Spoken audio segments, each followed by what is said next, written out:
The premier sports talk radio, it's Tony's Takes. Here we go.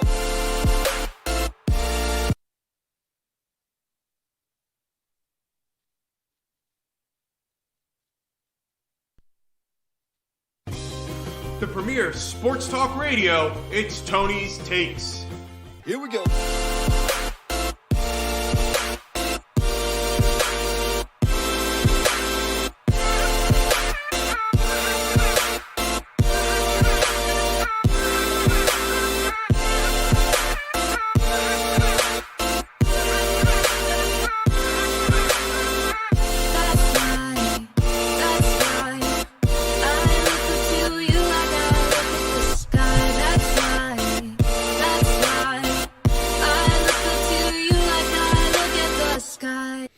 Welcome back to another great episode of Tony's Takes, live right here on YouTube for the best show in sports talk radio. It's Tony's Takes and Premier St. Joe's coverage right here as well.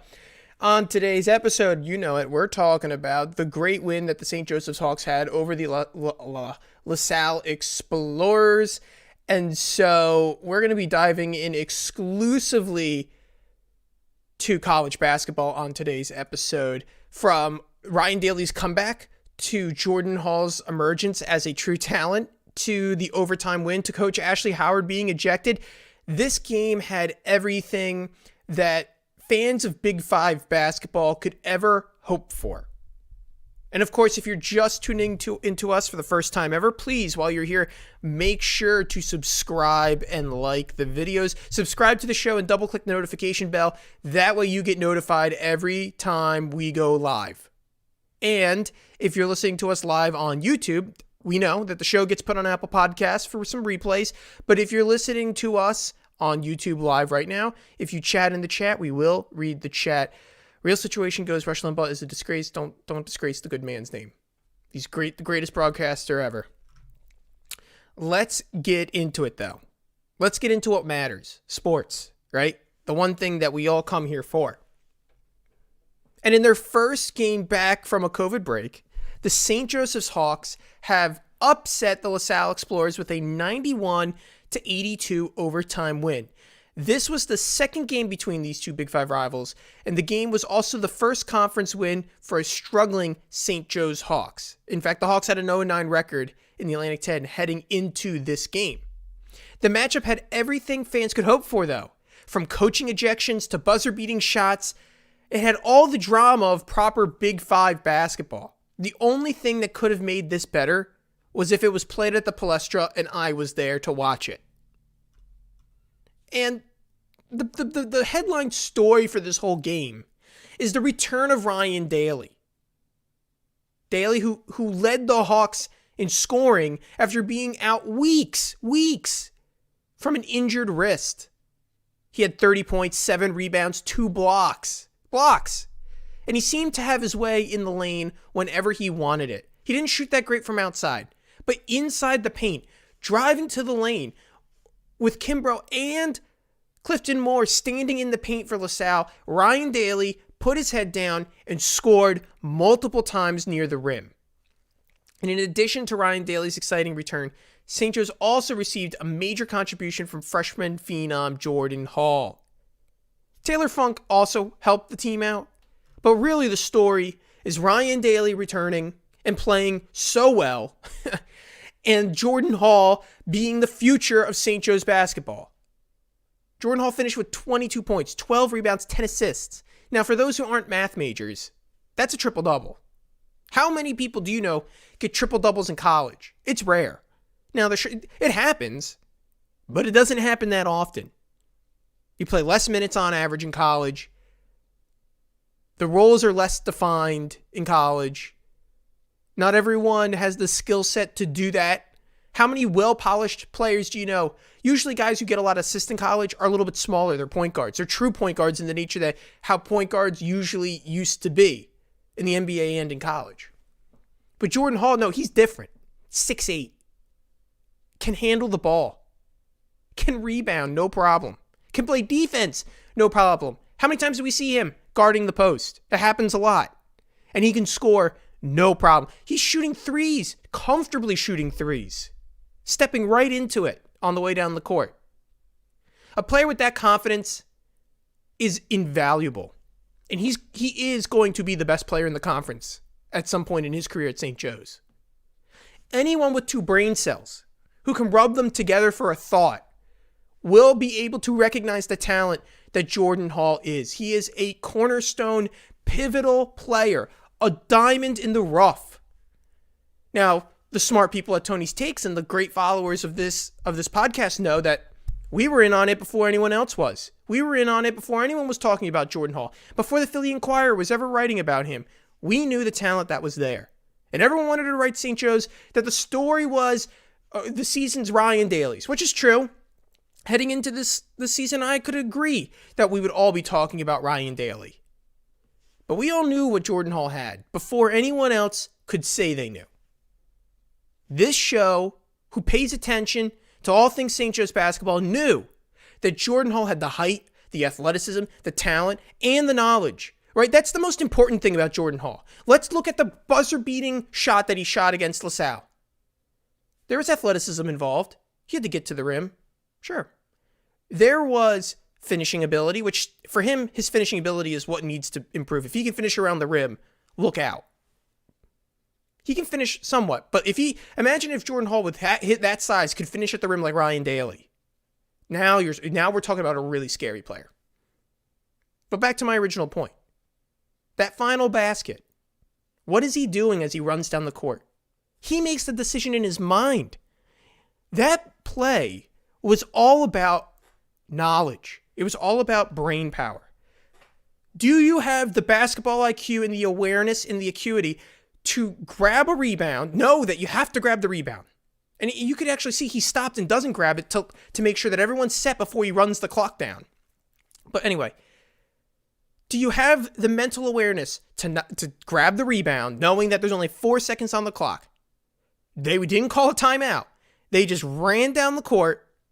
And I don't know what LaSalle's doing. I don't know, because Ashley Howard was ejected. No coach is there to tell them, hey, there goes the guy with the ball. LaSalle looked like they were quitting as Jordan Hall runs down the court. And with his awareness knew, I got to put this up against the backboard. Because once that happens, they can't touch it. They can't block it. They can't do anything with it. And they got to watch it go in and pray that it doesn't. And Jordan Hall gets to the rim with no problem. There's the athleticism. But he had the awareness. I got to get this shot up quick. I got to put it up against the backboard. Because if they touch it, it's a goaltend. And guess what? They bit on it. They took the bait. And they hit the ball as it was heading into the rim. Sure, there was athleticism there. Sure, there was skill there. But give me a player that has awareness. That is the guy who can take the ball and hit the game winner because he knows we got 3 seconds left and I got to get the ball in this spot before I shoot it, and I'm going to do whatever it takes to get there. Those are the kind of guys that make or break a team. Those are the kind of guys that make sure that you have deep runs in whatever tournament you want to join. Guys who make decisions, who have situational awareness, and have the ability to think on their feet. That is what could be or make or break a great team. That is what makes or breaks a great team. Players like that. Players who are situational and have the skill set to be the leaders. And if there's anything that we have learned from this year, is that St. Joe's basketball, they've gone through the hard times. Through all those losing games. Through all of those losing games without Ryan Daly. We lost majority of those games because we didn't have Ryan Daly for the conference games I'm talking about. But through all of that losing, we kind of paid the price now to get Jordan Hall to be this good. Because it was either going to be this year he learned, or when Ryan Daly was gone and there was no safety net for him, we would have been dealing with this next year. We would have been the same record last year for this year if Ryan Daly played, and then we would have been looking around next year thinking, well, who's going to step up now? How are we going to be good? It was almost like a baptism by fire for Jordan Hall. And through these last couple games, in which Ryan Daly was not there. Yes, it was painful. But man, was the price worth it. If this is the player that comes out from all those minutes that he got, he was not the primary ball handler in November. He is the primary ball handler for this team. That's the most critical aspect of any team. We can find guys who can hit shots. But can you find guys that create their own? It is very difficult. Very difficult. It's a problem that LaSalle's dealing with. They don't have a guy who can create his own shot. You put Jordan Hall on that LaSalle team, I think they're scary. I think they're really scary. They shoot the three better than St. Joe's does. But they don't really have a guy who can command the field. Brickus is kind of getting there, but they're both freshmen. I would take Jordan Hall over Jameer Brickus any day of the week. And I don't think it's any close. I mean, Hall has the talent. He has the ability. He has the skill. He's just a much better player. And for anyone who doesn't think that, you got to open up your eyes a little bit. You got to understand that St. Joe's is sitting on a gem of a player. And while it's fun to watch Ryan Daly, and of course it is, not saying it wouldn't be fun to watch Ryan Daly, we all have to recognize the fact that this team has the guy, and it's Jordan Hall. And there's no question about it. So I just want to say that, right? That's the first part of this whole tirade. The second part is Coach Howard. What was he thinking? He's probably just, I understand. I'm not going to be hard on the guy. I like Coach Howard. And as a LaSalle contributor at 810talk.com, I write about them a lot. And I think they're doing something good over there. I guess my question is, are the refs now looking at him, always thinking a technical is going to be called? Has the conference called it down to the refs and said, we're keeping an eye on Coach Howard, and we want to make sure that he doesn't say too many unseemly things on the sideline? Because clearly he's saying something. If he's getting all these technical fouls, he must be swearing or saying, look, I don't know what he's saying. I'm not going to pretend I know. But it must be something, and the conference must be looking at it. Second ejection in an 8-10 game, and he wasn't yelling this time. For those who watched the game, you kind of saw the refs just kind of called the play dead, 3 minutes left in the second half.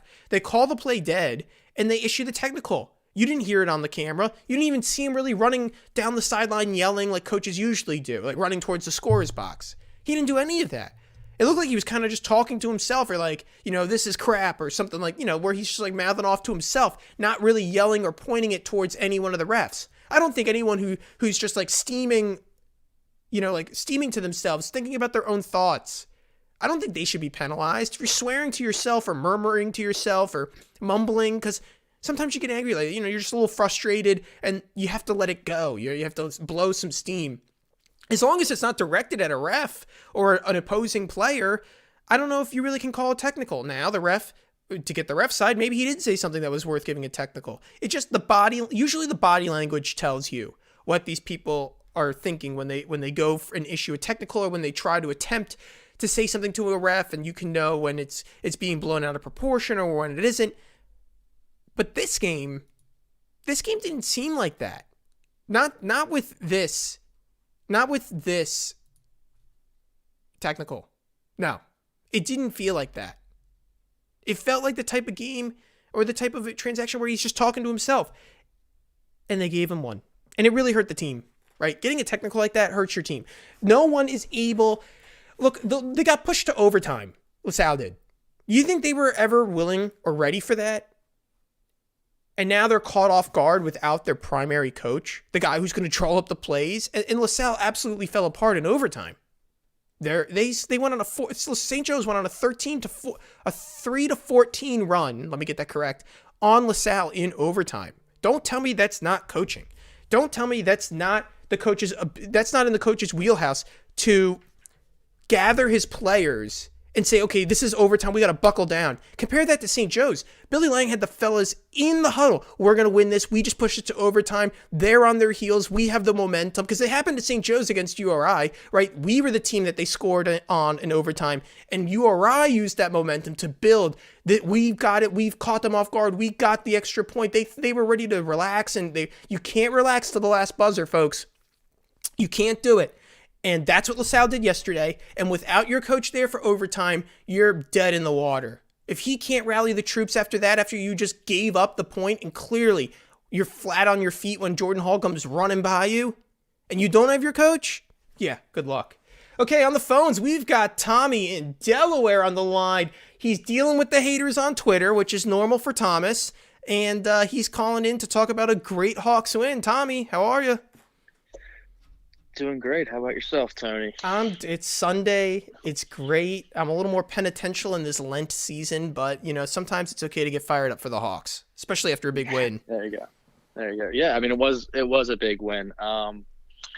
Truly, I didn't know what to expect. I don't think that many of us did. Obviously, coming off a pause, we saw what happened the first time against Drexel, and with a basically full squad, um, looked flat. They looked like they'd never get back into that game, and they struggled against a weaker Drexel team. And I thought yesterday jumped to, I think, a 7-2 run early by LaSalle, but I think it was sort of different of the way they had won games in the previous Lang era, where it seemed like a lot of times they would get out to a big lead and then just sort of slowly hold on to a near-death experience down the end. And I think Right. just fighting back was something interesting to see, and just like the presence of Ryan Daly was super super important. You just saw, I think, just a way different demeanor from the team. You saw guys, they weren't really, I think in previous games that press was killer. The first LaSalle game, you saw it, like guys were down, guys were dejected,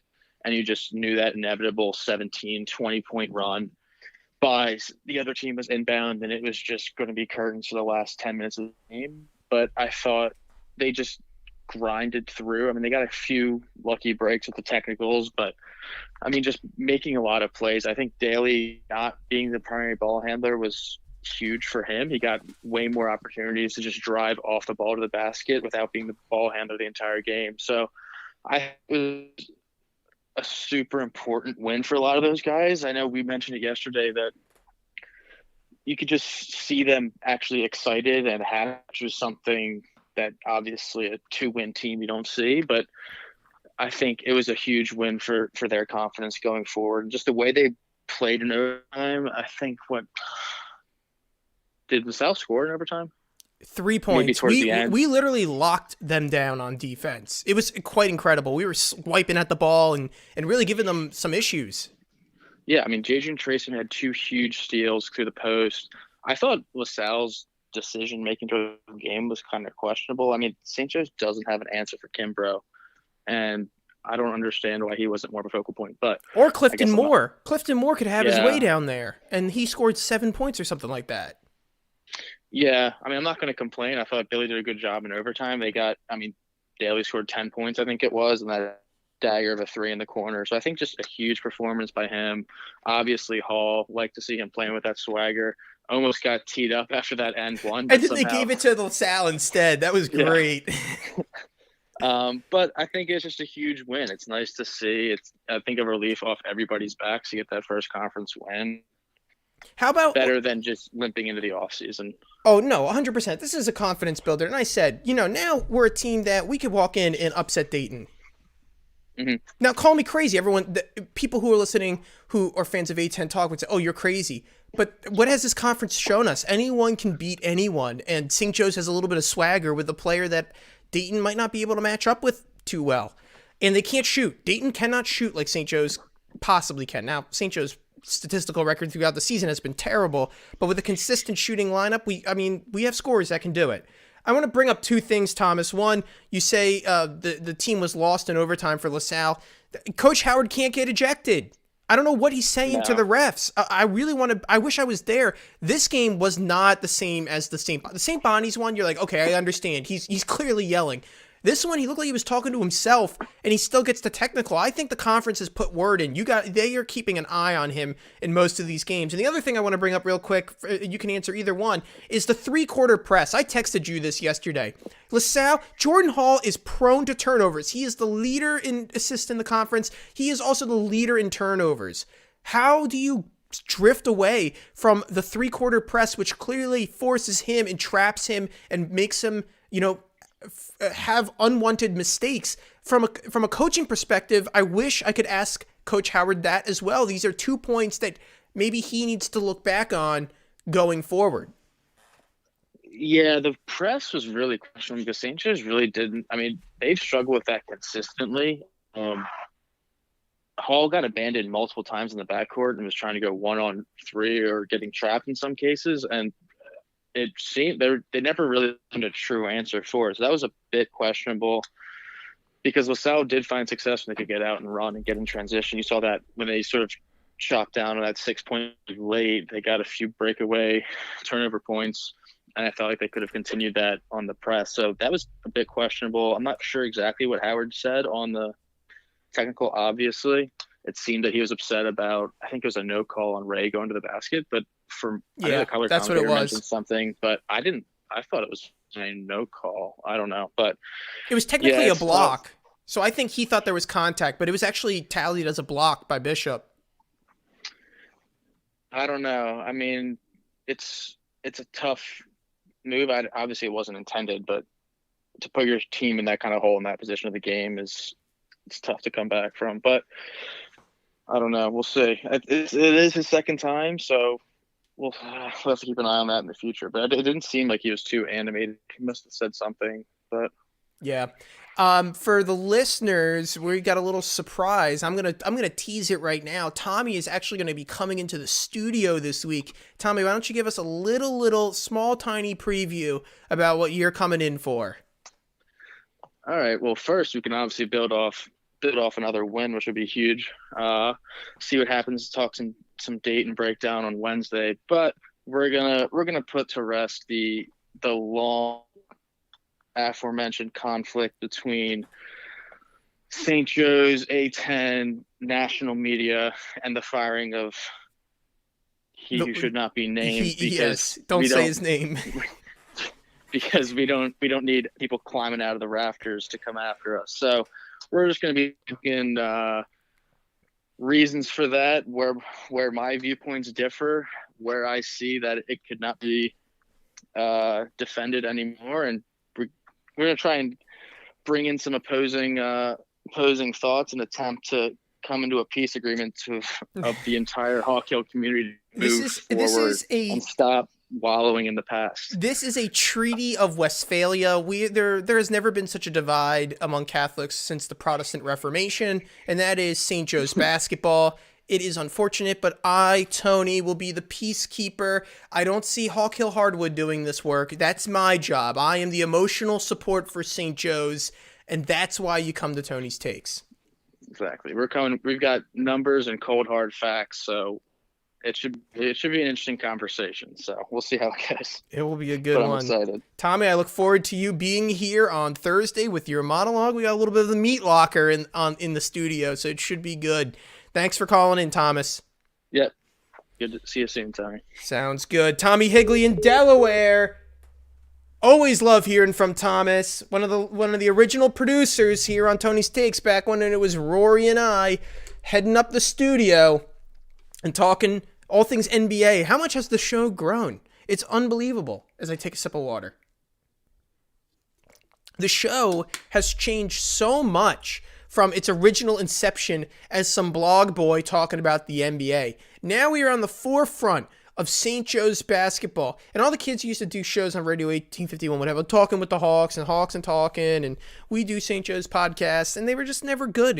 They're not better. We are better. This is Tony's Takes. We're the best show in sports talk radio. And there is just so much to talk about with this team. And a lot of it did come down, and I think Thomas brought up some really interesting points. A lot of this did come down to Coach Howard not being there in overtime. I think the game changes if he's there to coach in overtime. Also, LaSalle's departure from the 3/4 full press, that was questionable. They had a really easy time trapping Jordan Hall, and we struggled to score in the beginning of the game because of that trap and that full court press. I like to think that maybe if Coach Howard had stuck with it, LaSalle could have actually won the game, but for some reason they departed and went back to a traditional defense where they weren't pressuring the ball handler as he brought the ball up the court.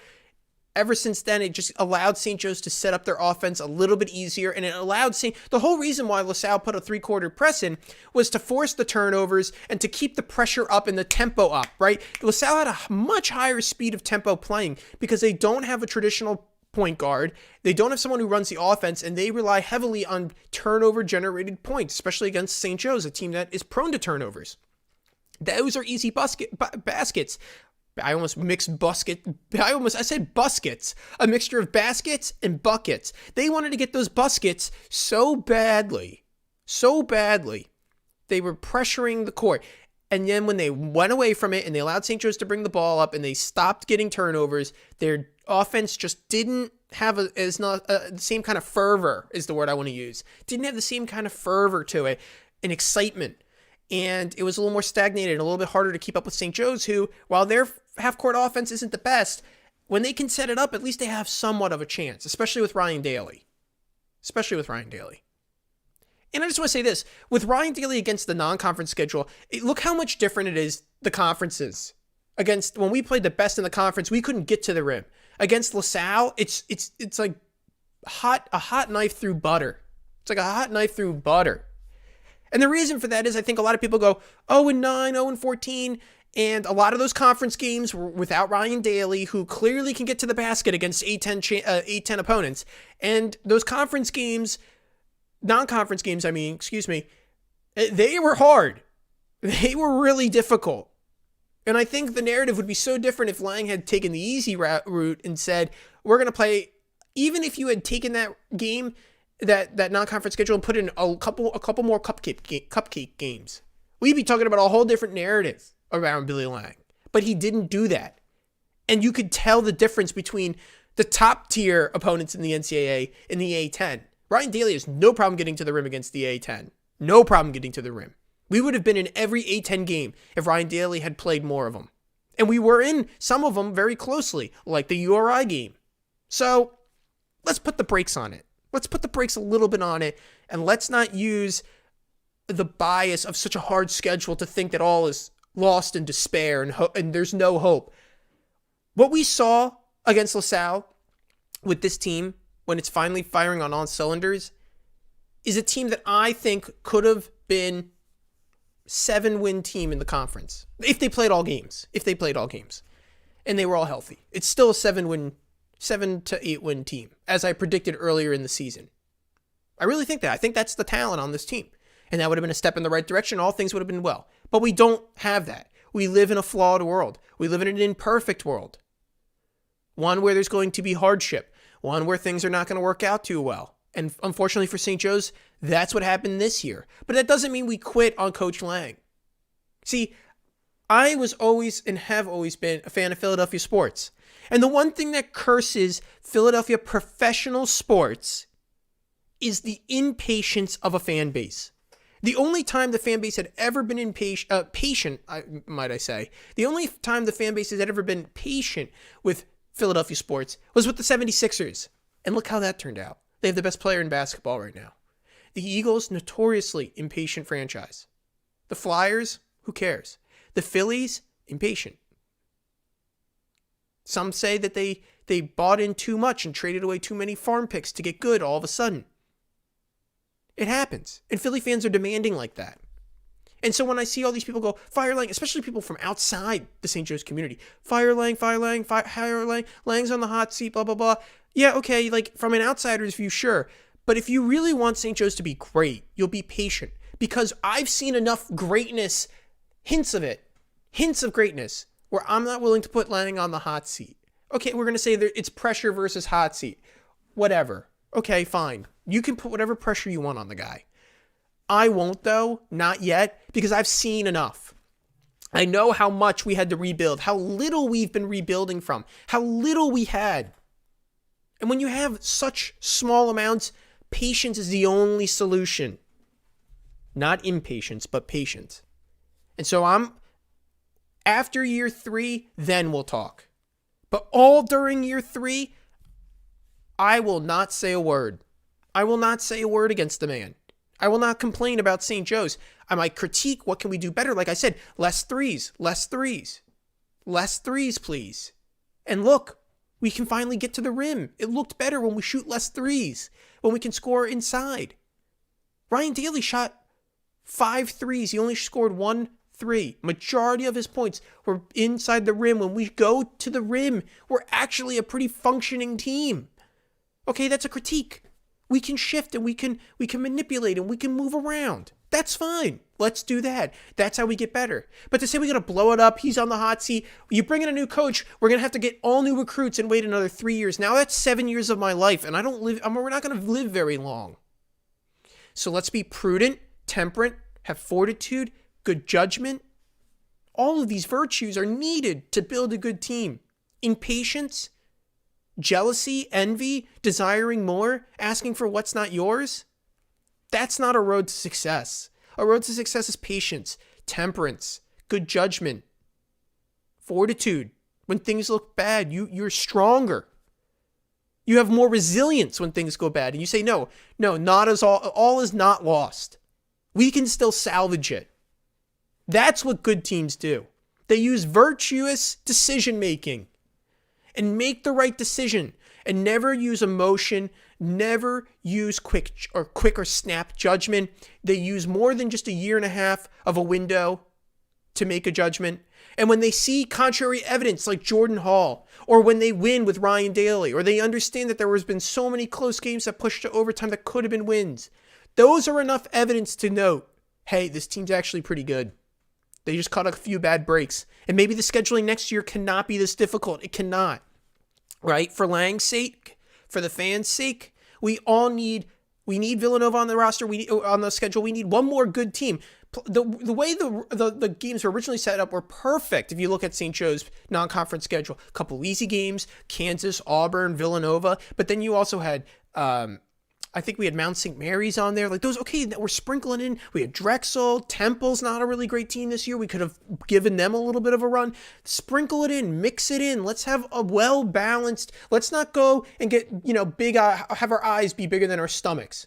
Let's have a good, well-rounded meal of non-conference schedules, right? That's the solution. Build some confidence. But when you head into conference play without your best player and an 0-10 record, what do you think's going to happen? The guys are going to get total despair. They're young guys. It's a young team. Coach Howard's brilliant, and LaSalle was brilliant for doing this last year and now this year. Decent, well-rounded, nice little compact non-conference schedule with some good opponents, some bad opponents. Playing West Virginia is not a bad idea. I think that was Richmond, right? LaSalle had a nice little well-balanced schedule. Let's get that for next year. That way we don't have to worry about Coach Lang. We'll have a couple wins on the schedule heading into conference play, and we know we have a roster that can win conference games when it's fully healthy. Now, being healthy relies on the coach. The coach needs to make sure that his trainers are doing what is necessary. I hope that's the case. As I said, St. Joe's won this game. I don't even think I brought this up. St. Joe's won yesterday with a 7-man rotation. 7. They only had 7. I can't even, I'm repeating it because I can't believe that's what they rolled out with. 7 scholarship athletes. 7. And they won. Let that sink in. That's what this team can do. Imagine if it was a full roster. But even with a 7-man roster, Billy Lang's still getting a little bit of heat. Okay, that's fine. That's your opinion. More than welcome to. But I know with a little bit of those virtues, I can look and say, 7-man roster, and you beat LaSalle in a buzzer beater with a freshman getting a triple-double.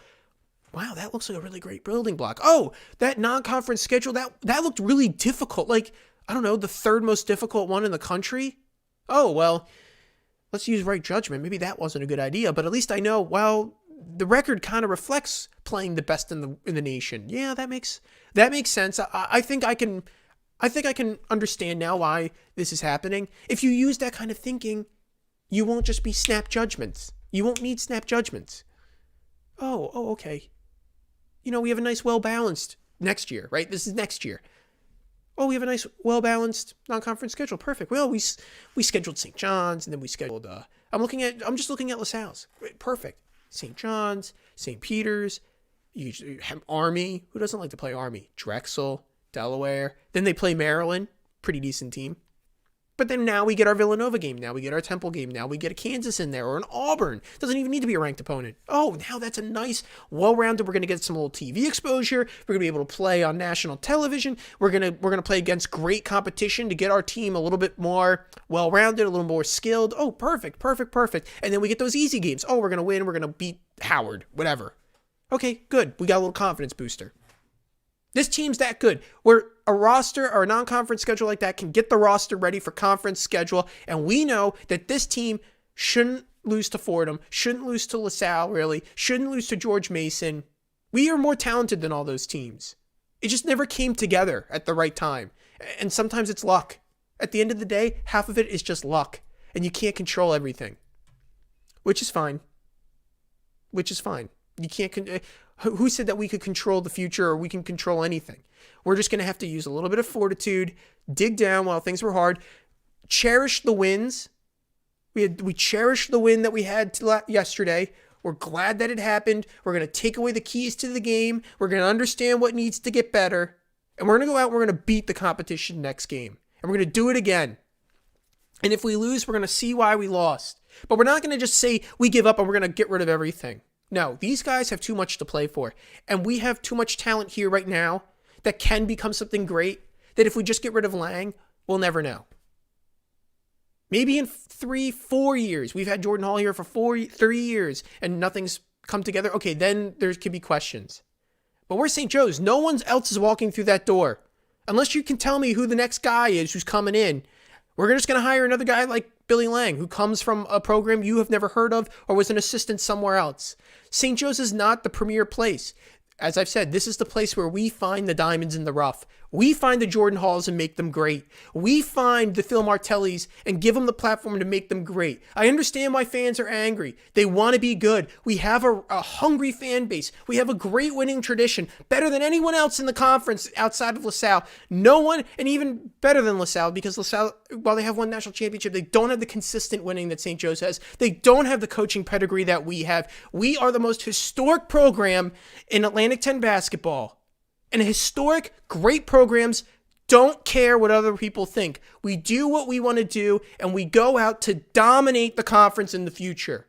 We challenged Martelli because we wanted to get better. We moved on, unfortunately, because we wanted to be better and we had higher aspirations, because we're just not some backwater school. We want to be better than Villanova. We have local teams that are better than us with rich histories like Temple, with rich histories like Penn. We don't come from the middle of, Ohio where there isn't that many great basketball programs. We come from Philadelphia where we expect to be great, and that's okay. It's okay to be expect to be great. But if you want to be great, you have to have patience, and you have to be willing to understand when things aren't going great, you just don't quit.